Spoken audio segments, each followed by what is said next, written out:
Welcome to The Middle. I'm Jeremy Hobson in Denver, Colorado this week, along with our house DJ Tolliver. And Tolliver, fun fact, Denver is consistently at the top of the list of cities with the most downloads of The Middle podcast. Really? You know what? That doesn't surprise me. I'm not sure why it doesn't, but it doesn't surprise me. It also has some of the best neighborhood acronyms out there. So you got Rhino, you got Lodo, that's a tough one, and Low High. And you don't have Soda Sopa, which was South Park's fake south of downtown South Park. I haven't even introduced our guests and they're already laughing at my jokes. So Colorado is actually the perfect place to talk about the future of American energy because it is both one of the largest producers of oil and gas in the country and also a hub for clean energy production and research. That's wind, solar, geothermal. The state is also home to dozens of climate tech startups and the National Renewable Energy Laboratory. It is worth noting, however, that coal and natural gas still play a huge role in generating the state's power, something that is reflected across the country as well. 83% of our energy nationally still comes from fossil fuels. And while the Biden administration passed legislation to move America away from those fuels and towards cleaner sources of energy production and consumption, President Trump made it clear he has different priorities. As you've heard me say many times, we have more liquid gold under our feet than any nation on earth, and by far. And now I fully authorize the most talented team ever assembled to go and get it. It's called Drill, Baby, Drill. The president has also halted approval for wind farms and stopped allowing large solar arrays on public land. So this hour, we're asking you, what do you want the future of American energy to look like? Tolliver, what is the phone number? It's 8444-MIDDLE. That's 844-464-3353. Or you can write to us at listentothemiddle.com. You can also comment on our live stream on YouTube, TikTok, Facebook, Instagram, and Twitch. Joining us, all of them at the same time. Joining us on the panel this hour, former Colorado Governor Bill Ritter. He's also the founder of the Center for the New Energy Economy at Colorado State University. Governor, great to have you on the show. Thank you. It's great to be here. I appreciate it, Jeremy. I should say I left Colorado State University. I'm now a partner at Freestone Strategies here in Colorado. But you will be the founder forever of that center. I will be. Lynn Granger joins us as well. She's president and CEO of the Colorado Oil and Gas Association. Lynn, welcome to The Middle. Thanks, Jeremy. Thanks for having me. So before we get to the phones, let's just talk about where we are right now with our energy. Governor, last year, solar and wind generated more electricity in the U.S. than coal for the first time. Solar and wind about 17% combined, coal 15%. Natural gas, though, still makes up 40% of electricity generation, nuclear around 19%. How do you feel about that mix? Is that a new energy economy? Well, it's certainly a transition from when we established the term new energy economy. I ran as a candidate and called it that. And, we were looking at a state at the time, had like 200 megawatts of wind on the grid. We're going to be at 45% for just XL Energy, biggest power producer, biggest provider of electricity in Colorado. So if you think about kind of that short time frame, I think it's really important, instead of looking at this as a static thing in 2025, to understand that if I had said we're going to get to this place, to where we are now with wind and solar together in Colorado, if I'd said that back in 2008, there would not have been very many believers. In fact, the biggest advocates back then were asking me if we could get to 25% renewable by 2025. They kind of had a slogan, 25 by 25, and we're way beyond that and actually moving toward that. We've had administrations since mine that have done some pretty remarkable things. The Polis administration put in a 50% reduction in emissions by 2030 economy-wide. They're going to rely heavily on the power sector to do that. So XL Energy is going to reduce its emissions by 80 to 85%, and Tri-State, an independent power producer for rurals, is going to do the same thing. That's a really important step to understand that happened in a pretty short time. Lynn, I'm glad you're here because I don't want to have this conversation in a vacuum. Oil and gas still make up the vast majority of our energy production in this country, but they're not renewable. They're harmful to the environment. We know that. How much should oil and gas, do you think, make up of our energy future? So I think our energy future is incredibly important, and you're right, 80% in Colorado nationally and globally still relies on the use of fossil fuels for energy. I think our energy future is absolutely an all of the above energy mix, but I think the problem is it can't be a none of the below. And I think that's a lot of the conversations that we're hearing. It can't be no natural gas and no oil. I don't think that's feasible. I don't think that's a reasonable conversation to have, even with the goals that we have set. And so I think we really need to focus on rational conversations about what is reasonable and what is possible for us to do. So on that point, none of the below, would you also say that when President Trump says he wants to stop all new wind development, is that the wrong approach? Should it be all of the above? We absolutely believe it should be all of the above. A lot of our members are heavily invested in the renewable space as well. We've got one member that has the largest solar farm in the nation right here in Pueblo, Colorado. So I think it's absolutely an all of the above solution. Governor, how much do renewables rely still on subsidies from the government? I actually will say I have solar power at home, which was cheaper for me on day one than sticking with my current electricity bill. But that's in part thanks to subsidies. Well, it's a really interesting question, and I want to put it in some context. All of our energy policy has been managed around the tax policies, and a lot of it around subsidies. When I was governor, the Congress was looking at taking away the independent drilling costs, which is a tax credit that oil and gas gets. We in this state subsidize oil and gas by giving them an 87.5% tax credit against their ad valorem tax. So people like to demonize the subsidies around wind and solar. There's no doubt they're important. And they were reflected in the Inflation Reduction Act. We can see both wind, solar, and then storage as well. All have subsidies in there. So does carbon capture and sequestration. So does geothermal. So does advanced nuclear. All of these different things, and they're just kind of how we manage it. So it's much cheaper because of it. But what happened, and I'll just be quick about this, what happened is we utilized those tax credits to really create economies of scale. And because of that, I've seen the price of wind come down about 85% since I was governor 15 years ago. The price of solar came down about 90%. The price of storage came down as well about 90%. Those are tremendous reductions. Probably wouldn't have happened without initial subsidies, but don't forget, we manage our energy policy with tax subsidies. Mm-hmm. What do you think about the subsidies?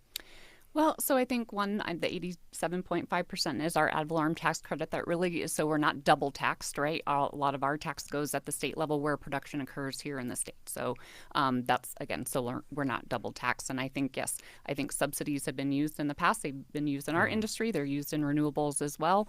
Again, I think that that's part of it. And it's helpful. I think the really worrisome thing is that in the conversations happening in Congress about the Inflation Reduction Act, there's really a focus, I think, on the renewable energy tax credits and the storage tax credit, the electric vehicle tax credit, that those things are likely to be put on the chopping block. There's some likelihood, and that the other tax credits where we manage our energy policy are not. And so the industry said to me a long time ago, and I really listened to them, that we don't want to pick winners and losers. The United States Congress is doing that right now as they read across the changes in the Inflation Reduction Act. Let's get a call in, and Eric is in Baton Rouge, Louisiana. Eric, welcome to The Middle. What do you think the U.S. energy future should be? Yes, I'd just like to say I think it should be drill, baby, drill. I think it should be fossil fuels because for a couple of reasons. First thing is that China and India, they're using fossil fuels, and we are in a manufacturing fight, if you will, to bring manufacturing back to the U.S., then we need to have a reliable grid, especially with the Trump tax tariffs. If companies do start to come back to the U.S., then we need to have a grid that can support factories, additional factories, and fossil fuels are going to be the way to go, whether it's natural gas or oil or coal. And do you think that renewables will also be a part of that grid, Eric? I think in some states, but Germany a few years ago, they tried to switch over, and they had some very big problems with their industrials. That their industrial plants, some of them were shutting down. They didn't have enough fuel. And so I think we need to learn from their error and not try to duplicate it here. Eric, thank you for that call. Lynn Granger, he brings up China, and I just want to ask for your response to that, but also the fact is that China is spending way more on clean energy technology as well, and may end up being the exporter of that because they're putting so much into the research on that front. Yeah, so I think he brings up a good point, and I would just point out, our world is using more coal in the last few years than we have in the history of our world, and that's because places like China and India are bringing on more coal plants. So I think as we look to, invest in renewables, I think it's important to remember that we can't solve climate change from Colorado or the U.S. It is a global problem that we need to address, and I think we shouldn't hurt our state, our country, our economy in the process of that. What would you say briefly, Governor? Just that Carlyle is this international group that, is an investment group that looks at this. They just released a report and said China has not made the big push on electric vehicles or clean energy because of the Paris Accords, which is climate, right? They did it because of the business case, right, and for energy security. So we can talk about climate and talk about, clean air, but also we have to look at the health implications of it, but even more importantly, the energy security implications. And I think there's some real negative energy security implications to do what Eric is suggesting. Tolliver, if you drive across many states in this country, including Oklahoma and Texas, you will see a whole lot of wind farms. Yeah, and some of that is due to a now deceased oil tycoon named T. Boone Pickens, who decided to go all in on wind back in 2008. America is blessed with one of the best wind corridors in the world. Using private investment and technology that already exists, we can supply 20% of our electricity needs, freeing us to build a bridge to domestic alternative fuels for transportation and break the stranglehold of foreign oil. I'm T. Boone Pickens. This plan will work, but it needs your help. Join me. We can take back our energy future. Well, unfortunately, Pickens later said he lost $200 million in the wind business, Tolliver. A reminder, The Middle is available as a podcast in partnership with iHeart Podcasts on the iHeart app or wherever you listen to podcasts. And Tolliver, what are we listening to here? Yeah, this is Childish Gambino with Feels Like Summer. It's a song that kind of sounds like What's Going On by Marvin Gaye, both of which are about, the environment. But you know what? I hate to say it, nothing like rising temperatures to get the dance floor jumping. These are some hits right here. More of your calls coming up on The Middle. This is The Middle. I'm Jeremy Hobson. If you're just tuning in, The Middle is a national call-in show. We're focused on elevating voices from the middle, geographically, politically, philosophically, or maybe you just want to meet in the middle. This hour, we're in Denver, Colorado, asking you, what do you want the future of American energy to look like? Tolliver, what is the number to call in? It's 8444-MIDDLE. That's 844-464-3353. You can also write to us at listentothemiddle.com or on all social media. I'm joined by Colorado Oil and Gas Association President Lynn Granger and former Colorado Governor Bill Ritter. And before we get back to the phones, Bill Ritter, how likely is it that the kind of energy we will use in the future is something that we're not even using yet? We don't even know what it is yet. I remember playing SimCity 2000 and we had fusion power plants. Those really changed the game, but we don't have those yet. No, we do have a study center at Colorado State University. It's a pretty advanced laser fusion center. There are fusion centers in Washington, the state of Washington. So people will say fusion's possible, but it's not near term, and so that's the thing. We have to think about near term, and the answer, and why I think Lynn and I probably have some places of agreement on this. The answer is that it's not a technology that we know right now.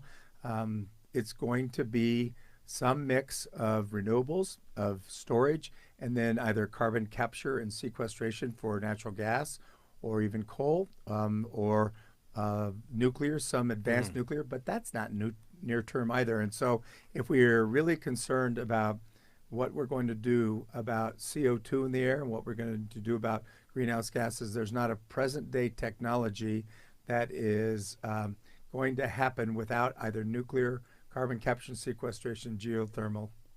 Do you agree with that, Lynn? I absolutely agree with that. And actually, I spent a lot of time in the Midwest where they're trying to get a very large CCS project underway. And I think it's really tough. I think there's not a lot of support for it on either side of the aisle. I think while I was there, I think the Democrats really looked at it as, a continuance on the use of fossil fuels, and Republicans really looked at technology like that as kind of part of this Green New Deal that they didn't really want to be a part of. And so we talked about, the Inflation Reduction Act and a lot of the credits that were available there for projects like these. And I think there's going to be a really hard time kind of getting these permitted and getting them off the ground. Yeah, go ahead. I think getting to net zero by 2040 or 2050 is this really important goal that could drive the innovation that gets us there. Let's go to Scott, who's in Oberlin, Ohio. Hi, Scott. Welcome to The Middle. What do you think the future of American energy should be? Well, first I want to say hello, folks. I love your show, and man, I really dig your music.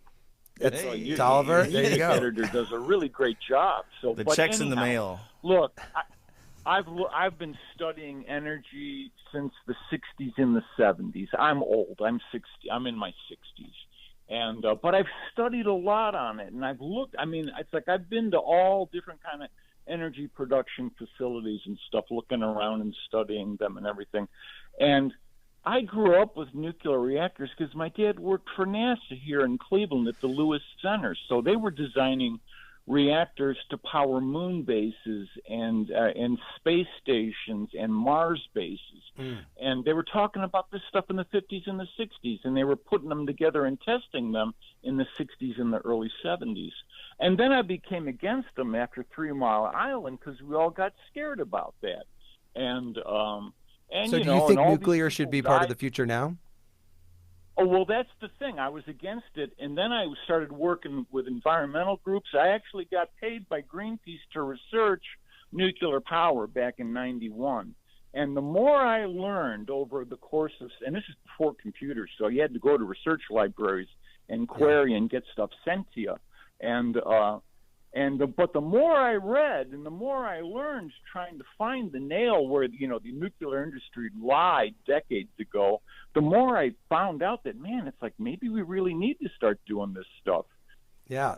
Hey, thank you so much for that call. Bill Ritter, I'm sure nuclear is going to come up again because the last time we did a show that was involving energy and we didn't even expect it, a lot of people called in and said they want nuclear. The Colorado legislature passed a bill that puts nuclear in the category of renewable energy as part of our portfolio standard and our clean energy standard. And so if the Colorado legislature controlled by Democrats did that, I think it's very likely to be a national conversation. The problem is we don't know how much it costs. The last reactor that we built in America, we built in Georgia, the cost overruns are substantial. It's rate-based, so the customers are paying for that.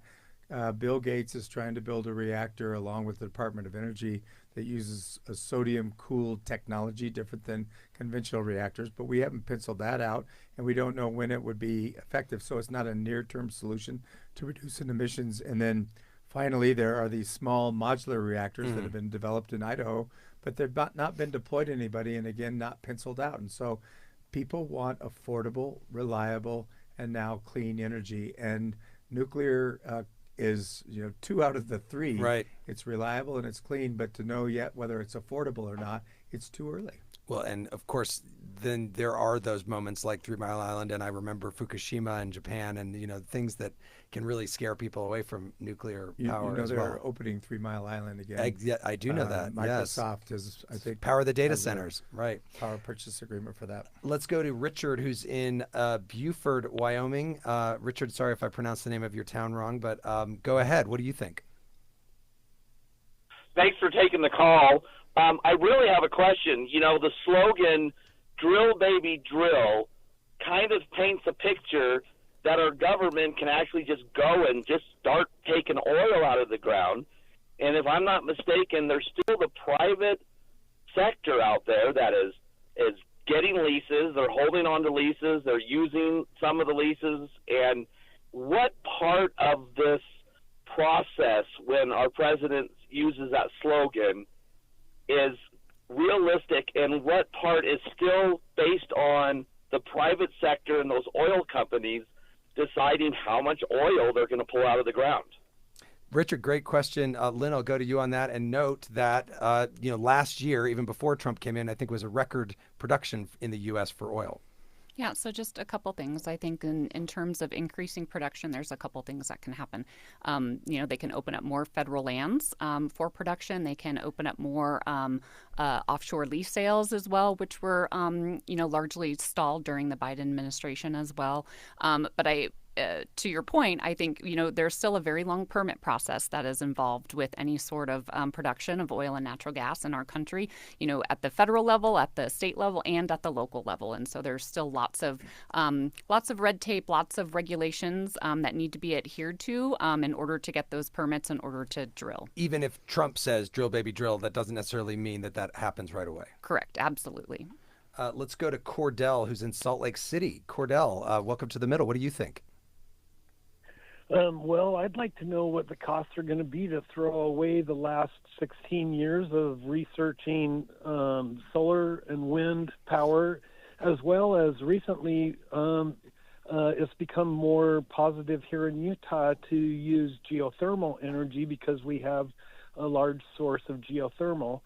And to fall back onto coal and to petroleum is kind of a waste of money, because at the same time, the oil companies are not going to produce more gas wells because they already have a bunch that are cemented from this 1970s and 80s and 90s that they drilled back then, and they've been holding on to because of the for the cost of oil to go up and up and up. And the more you produce, the oil goes down, correct? So that's a waste of time. And Okay. to produce coal, you got to dig it out of the ground. And, we might think we have the facilities to do it, but we don't.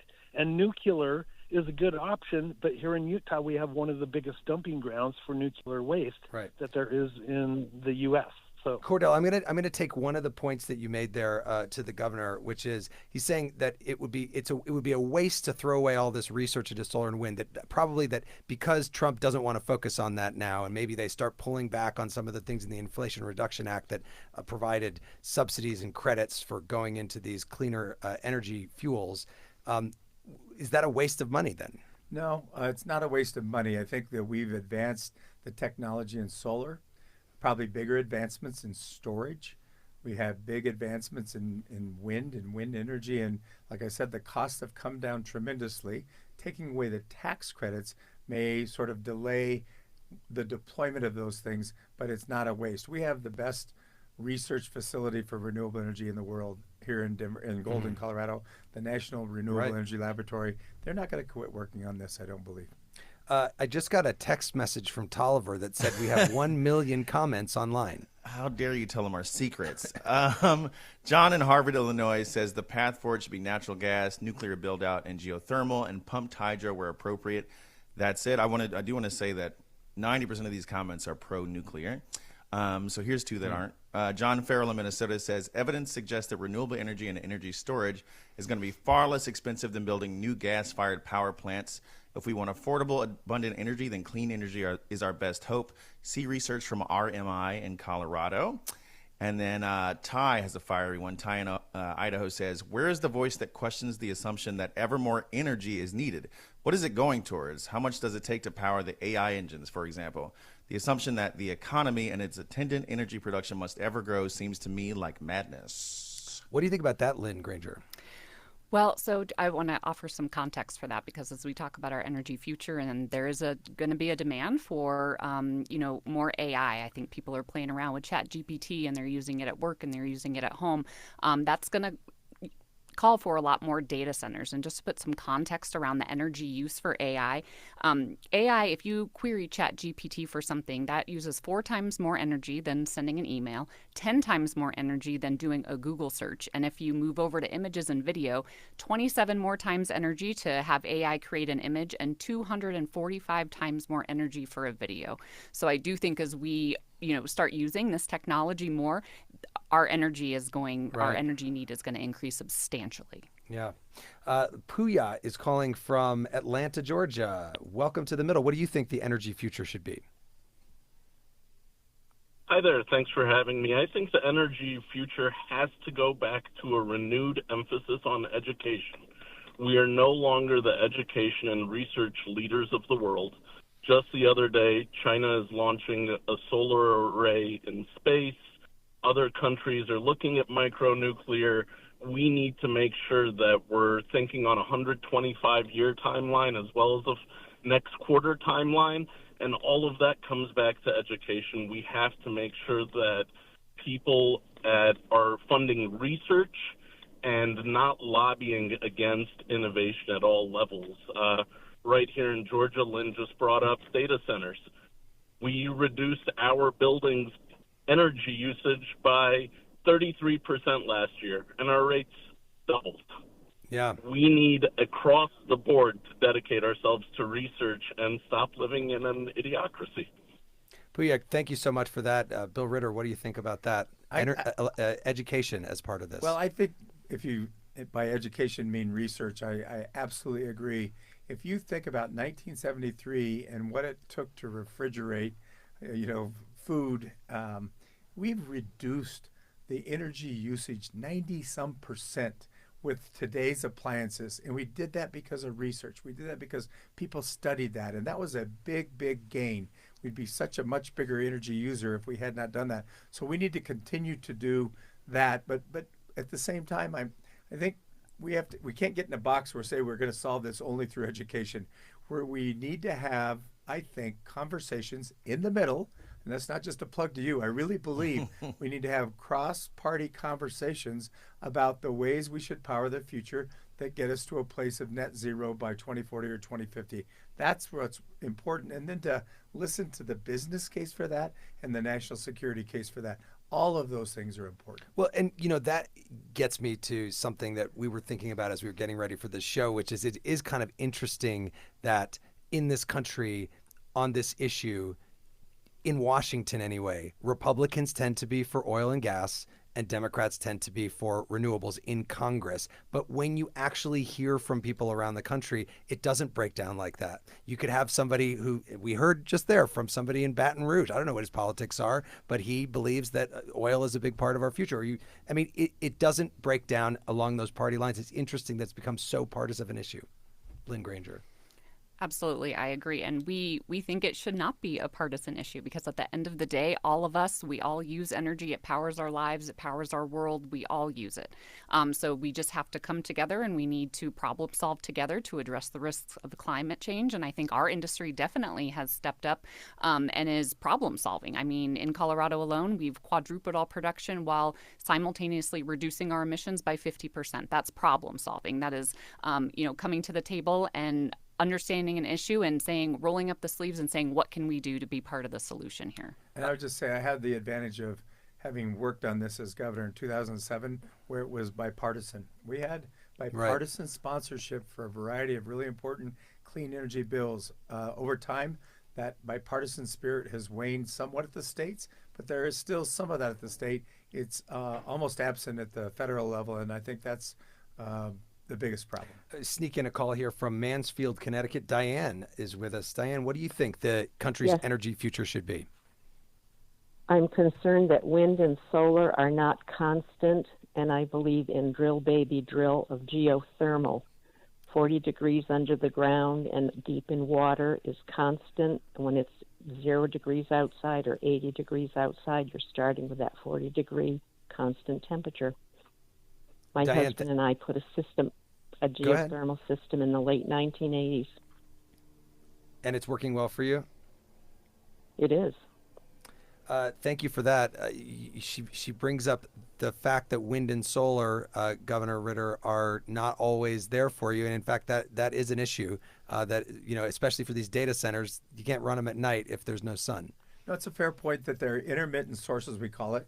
And storage can really do a lot to firm the power. That's the word that we use to say when it's less intermittent, it's firmed.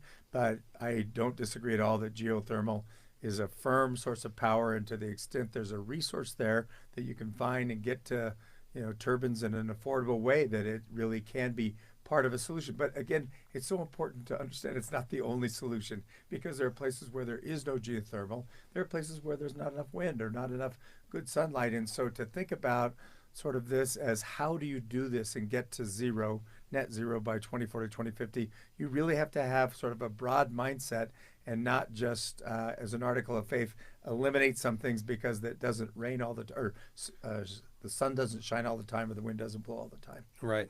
Well, Tolliver, another energy source that could play into the future of American energy, and we've heard a lot about it this hour, is nuclear power. But as we said, many Americans are kind of uneasy about it. If it's good enough for Homer Simpson, it's good enough for me, okay?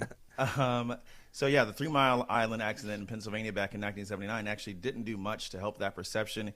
Here's Walter Cronkite reporting on the incident on CBS. Probably the worst nuclear reactor accident to date. There was no apparent serious contamination of workers, but a nuclear safety group said that radiation inside the plant is at 8 times the deadly level, so strong that after passing through a 3-foot thick concrete wall, it can be measured a mile away. And as we said, there's now a plan to restore 3 Mile Island to power Microsoft's data centers.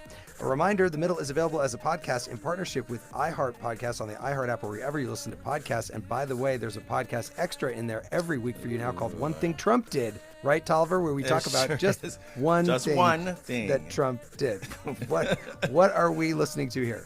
This is Radiohead with Idiotech. It's another banger about the end of the world. I feel like, is anybody here Gen X? I feel like this song is like you're required to love it if you're Gen X. More of your calls coming up on The Middle.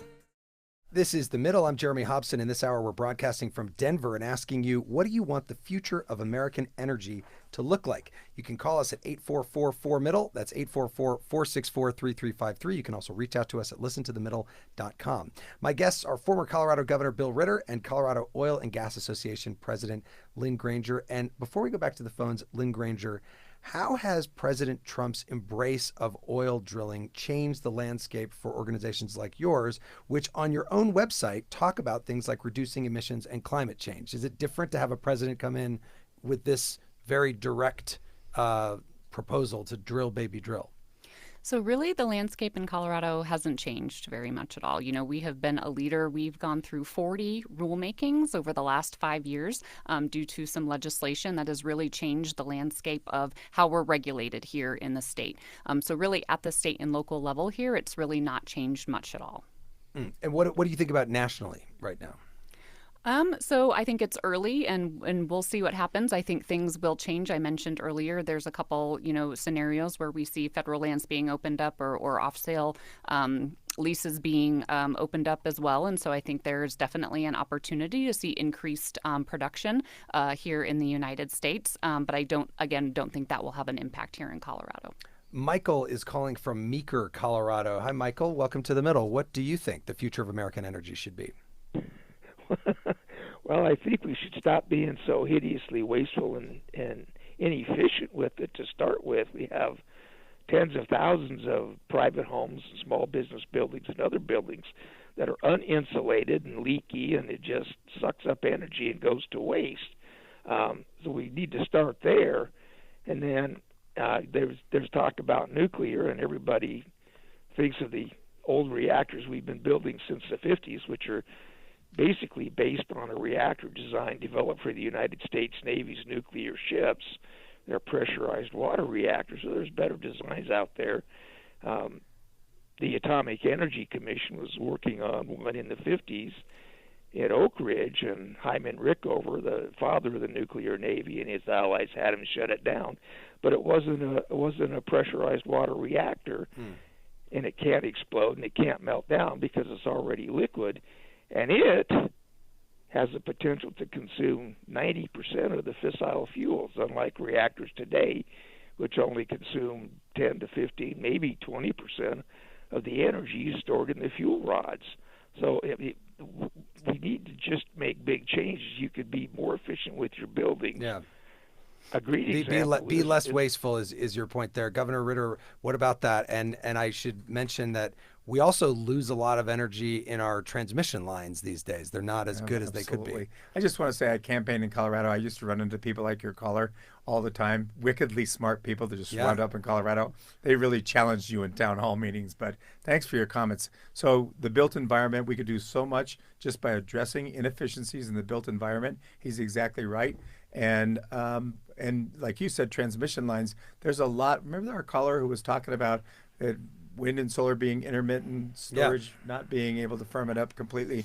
We could improve our transmission lines in this country and move power around so that we could do a far better job using renewables in places where, you don't necessarily have the wind blowing, but the transmission, because it's efficient, can get it there. Those are the kinds of things that a really advanced energy policy would take into consideration and understand the wisdom of doing that. Nate is in Milwaukee. Nate, welcome to the middle. Go ahead. Hi, thank you very much for having my call. I was just going to mention a couple things. First, I've got a neighbor in my neighborhood I definitely think renewables should be part of our future.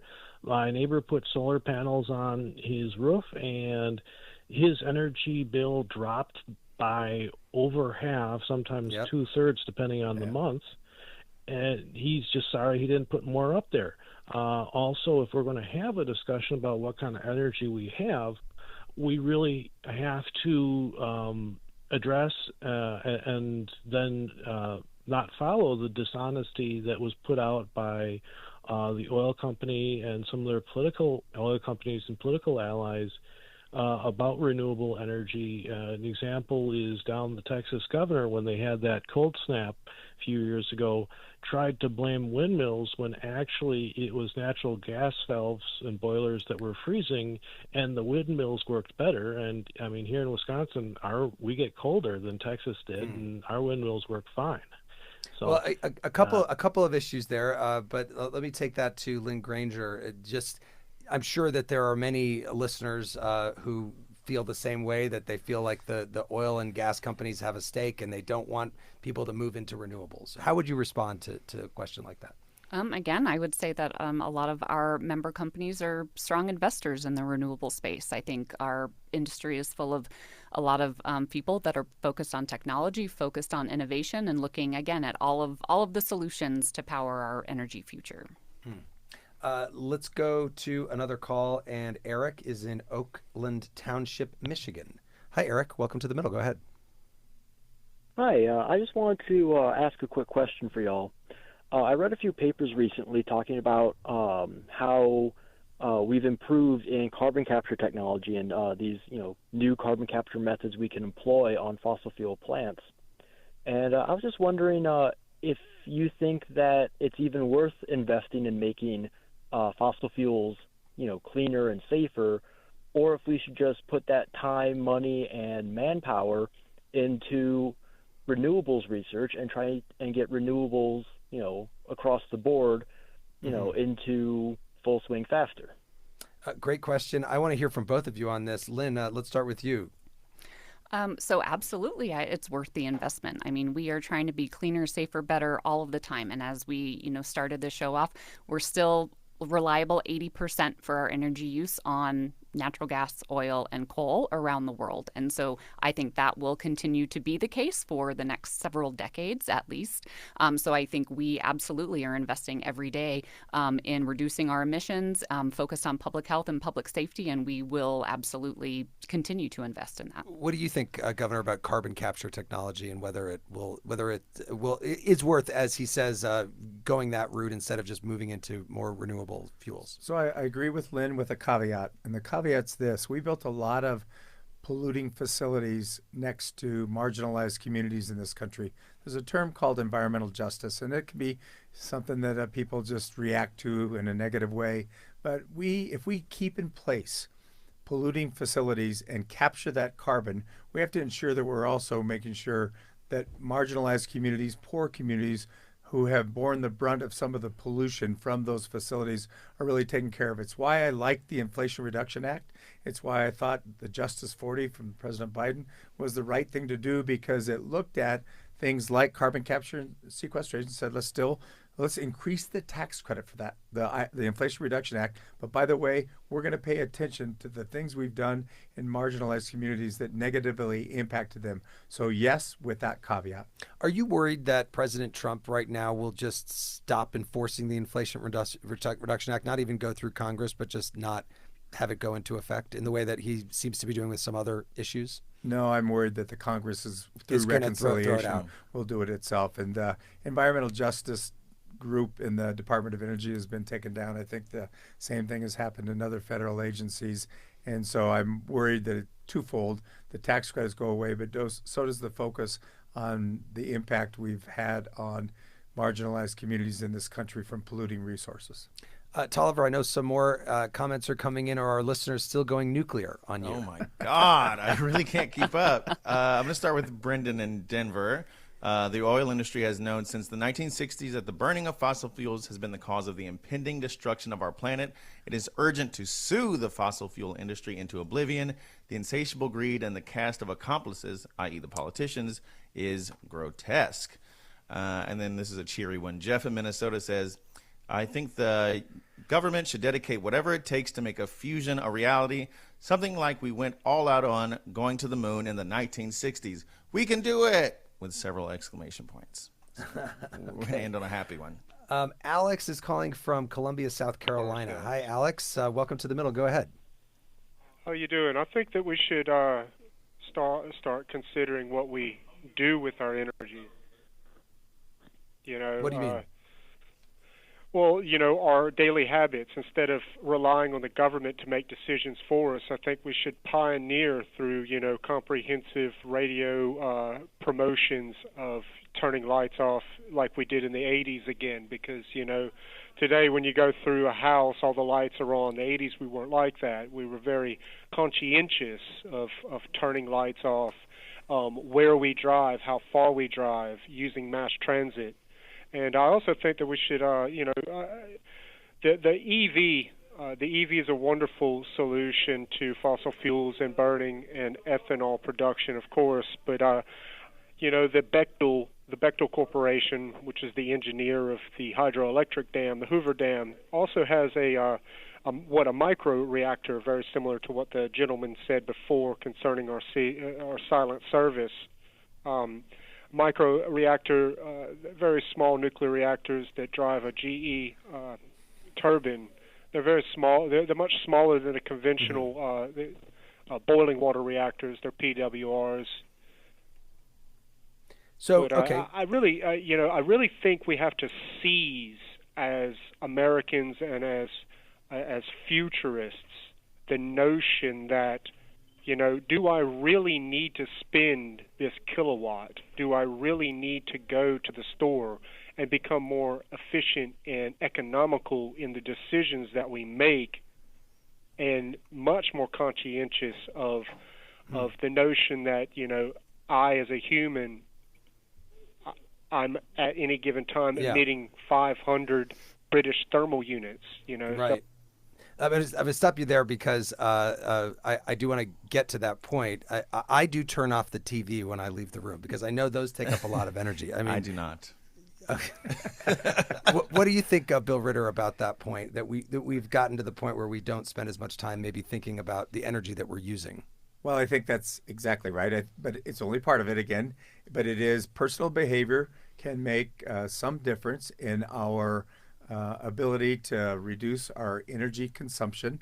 We are very much a consumer society, so thinking about how we consume is absolutely one thing that we can do, and one right thing that we can do. So I agree with him. What do you think, Jeremy? Granger? Oh yeah, I was going to say this is why I don't drive. It's not because I can't. I know it is interesting. It's because I'm an environmentalist. Yeah, sorry, right. Go for it, Lynn. Fully public transit and Ubers. Lynn Granger, what do you think about that? I Conserving agree. energy. I think we shouldn't be wasteful at all. I think as Americans, we're pretty spoiled, and I think that's because we're very fortunate to have the natural resources that we have, and we have affordable, reliable energy, and so we don't really have to think about if I flip the switch, is it going to come on? It will come on. It's very reliable. And I just wanted to make one point. I think he brought up kind of EVs and being an alternative. I just want to be very clear and kind of going back to the education piece of this. You know, electric vehicles are great. 60% of those cars are made from petroleum byproducts, and they still run right now on either coal or natural gas when you plug them in to charge. And so I think people really think that, you know, because you have an EV, you're not reliant on fossil fuels anymore for your vehicle or for your transportation, and that just isn't the case. But if you're an XL customer, 50% of that resource when you plug in an EV is going to be from a renewable power. And so it winds up penciling out to a good investment in terms of reducing your carbon footprint. Let's get to another call. Annie is in Barrington, Rhode Island. Hi, Annie. What do you think the energy future should be, or what are your thoughts? Hi. I have a new thought just from hearing what you just said, which is we should have our energy meters up front where we can see them. I have no idea how much I'm spending on my energy each month until I see my bill. But if I saw that meter going round and round because it's right in my kitchen, I would pay attention. The other thing is that I worked for a university for a long time, and I love the idea of a national competition, maybe between the states and sponsored by the government and scientists to say, come together as communities. How are you going to reduce the amount of energy that your community uses over the next 10 years, and to challenge high schools and colleges and people to talk, because then you have to talk with each other, even if you're coming from different points of view. Americans love a competition, and it would also engender some really interesting ideas, because that's how, even though we're cutting away a lot of science funding right now, but I would love to see it nationally. A competition. Wonderful Annie, things happening. Annie, what would your submission in the competition be? Oh boy, my submission would be for new stuff. Mine would be a combination. I don't like nuclear particularly. I'm afraid of it, but I think if we're going to get to improve things, I think it probably has to be a little bit of that. My parents have a geothermal system. I like that. I love conserving. I think that can take us a long way. And recycling renewables. Children love this stuff. Yes. Well, thank you for that. Thank you for that lovely question or lovely point that you made there. I know I'm gonna regret this, but I'm gonna sneak in one more really fast call from Rachel in Weathersford, Connecticut. Rachel, you just have 30 seconds. Go ahead. Yes, I need some scientific assurance that with digging for coal, drilling for oil, mining for minerals, that we're just not going to, sink into the middle. That we're not going to fall into the earth because we're pulling so much out. Lynn Granger, should we be worried? I don't think so. I don't think we need to be worried about that. I think we've been, drilling for oil at least for the last 100 years, and we haven't fallen in yet. So I think, technology is improving, and I don't think we need to worry about that. Before we wrap up this hour, and what great calls, Bill Ritter, you were the governor of Colorado from 2007 to 2011. Of all of the areas you could have focused on following being governor, you chose energy. Why is that? Because we looked at it as a way to pivot the state. We were very much a purely fossil fuel state, and I think I was blessed with a team of people who surrounded me who kind of looked around the corner and said, this isn't a forever existence for the United States, for the globe, and quite frankly, not for Colorado. And so we began to really think about these other alternatives to being purely a fossil fuel state. And along the way, found that through policy, you could utilize these levers that really made a difference with respect to these renewable industries and economies of scale. Meaning, if you build it out pretty big, you can bring prices down. It can become affordable. It can become the kind of thing that will over time maybe not fully replace all the things that we had back in 2007, but it could supplant so much of it. And there was these benefits that were economic, they were environmental. We could do them in a very sort of equitable way. And quite frankly, it's still domestic energy. Well, that is a great note to end on. I want to thank my guest, Colorado Oil and Gas Association President Lynn Granger. Lynn, thank you so much for coming in. Thanks for having me. And former Colorado Governor Bill Ritter, who founded the Center for the New Energy Economy at Colorado State University. Thanks to you as well. Thank you. It was great being here. And thanks also to our friends here at Colorado Public Radio for hosting us, Jillian Colesnow, Stuart Vanderwelt, and our fantastic audio engineer, Tyler Bender. So next week, Tolliver, we are going to be switching topics again and diving into the so-called Make America Healthy Again movement. And Robert F. Kennedy, who has made a lot of headlines for being against, vaccines. He's also said America is over-medicated. So we're going to be asking you, is America over-medicated?